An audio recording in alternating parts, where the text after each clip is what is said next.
आणि यानंतर आपण वळणार आहोत न्यूज टॉप 9 कडे। सुरुवातीला जाणून घेऊयात गणपत गायकवाड गोळीबार प्रकरणातल्या 9 महत्त्वाच्या बातम्या।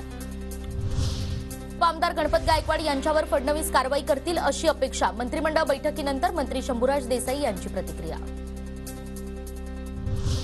भाजप आमदाराचेच मुख्यमंत्री शिंदेंवर गंभीर आरोप, तरी कारवाई का नाही? ठाकरे गटाचा भाजपला सवाल। मुलुंडचा पोपट कुठे गेला म्हणत सोमय यांची मिमिक्री। गुंडांच्या संघटनेसाठी माजी पोलीस अधिकाऱ्याची नेमणूक। वर्षा आणि मुख्यमंत्री कार्यालयातून मॉनिटरिंग केलं जात आहे। राऊतांचा गंभीर आरोप। गृहमंत्री शिंदेंच्या दबावाखाली आहेत का, असाही सवाल। त्यांचं राज्य सुरू। गुंड हेमंत दाभेकरकडून श्रीकांत शिंदेंना वाढदिवसाच्या शुभेच्छा।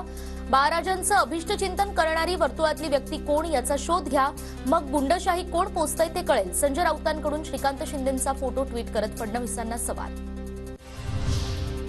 श्रीकांत शिंदेंच्या आदेशानुसार अनिकेत जावळकरांची पश्चिम महाराष्ट्र निरीक्षक पदावरून हकालपट्टी।